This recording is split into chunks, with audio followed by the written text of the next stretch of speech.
नमस्कार, मैं निशा मिश्रा और आप देख रहे हैं संस्कृति टीवी। दोस्तों, क्या आप प्राचीन काल की एक ऐसी कथा के बारे में जानते हैं जिसमें एक बालक ने अपने सवालों से यमराज तक के पसीने छुड़ा दिए थे? यदि नहीं जानते तो चलिए आज हम इस वीडियो में जानते हैं यमराज और उस बालक की कथा के बारे में विस्तार से।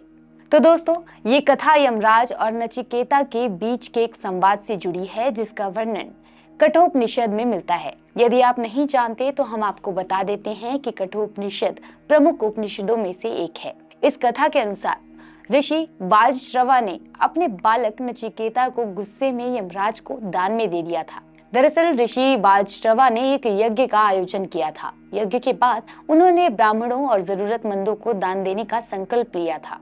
साथ ही बूढ़ी गायों को भी उन्होंने दान किया था, जिसे देख नचिकेता के मन में एक प्रश्न उठा जिसे उसने अपने पिता से पूछने की भूल कर दी थी।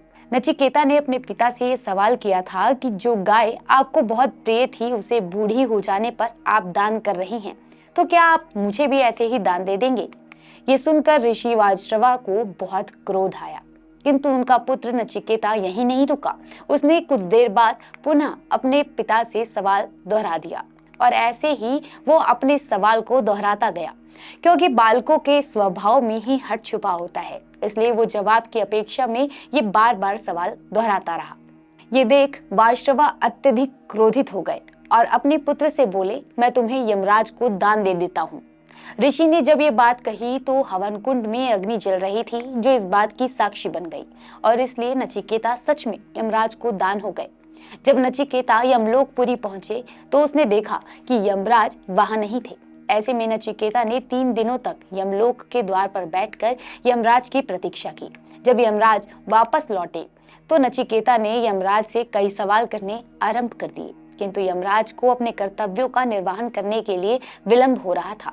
वहीं दूसरी ओर नचिकेता भी बार बार यम का मार्ग रोककर लगातार सवाल पूछे ही जा रहा था। जब यमराज उससे अत्यंत दुखी हो गए तो यमराज नचिकेता को समझाने लगे कि उनके पिता ने उन्हें अपनी इच्छा से दान में दिया है, इसलिए यमराज दान में दी गई किसी भी वस्तु का या मनुष्य का अपमान नहीं कर सकते। किंतु यदि नचिकेता बार बार इस प्रकार उनका मार्ग रोकते रहेंगे तो सृष्टि का संतुलन बिगड़ जाएगा। किंतु यमराज के समझाने पर भी बालक पर जब कोई प्रभाव ना पड़ा तो यमराज समझ गए कि ये बालक बहुत ज्यादा हठी है, इसलिए वो उसका मार्ग आसानी से नहीं छोड़ेगा। तब यमराज ने नचिकेता को 3 वरदान मांगने के लिए कहा, जिसके बाद नचिकेता ने पहला वरदान मांगा कि जब यमराज वापस यमलोक लौट कर आएंगे तो नचिकेता के पिता का जो क्रोध नचिकेता के लिए है वो दूर हो जाएगा। यमराज को विलंब हो रहा था, इसलिए यमराज ने उसे ये वरदान दे दिया। दूसरे वरदान में नचिकेता ने अग्नि विद्या का ज्ञान मांगा जिससे वो लोगों का भला कर सके।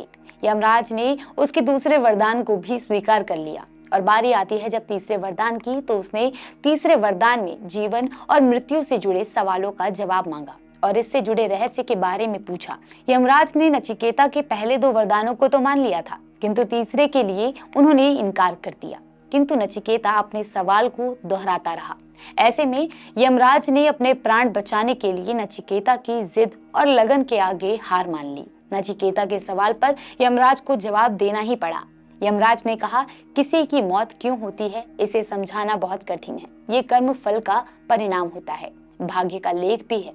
जो भी संसार में जन्म लेता है उसके वहां रहने का एक समय निश्चित होता है। इसके बाद उसे किसी न किसी रूप में संसार को छोड़ना ही पड़ता है। नचिकेता ने अपना दूसरा प्रश्न भी पूछा, मृत्यु किन लोगों को पीड़ा नहीं देती है? यमराज ने कहा, जिसने पाप ना किया हो, जो दूसरों को पीड़ा ना देता हो, जो सत्य के मार्ग पर चलता हो, जिसने अपने धर्म और कर्तव्य को पूरी निष्ठा से पालन किया हो, उसे मृत्यु कोई पीड़ा नहीं देती। इस तरह नचिकेता ने यमराज से कई सवाल किए जिनके जवाब यम ने दिए और इसी संवाद पर कठोपनिषद की रचना की गई जिसे महर्षि कठ ने लिखा था। तो उम्मीद है यमराज और नचिकेता से जुड़ी ये जानकारी आपको पसंद आई होगी। वीडियो कैसी लगी हमें कमेंट में बताएं और ऐसी अन्य जानकारी के लिए देखते रहिए संस्कृति टीवी।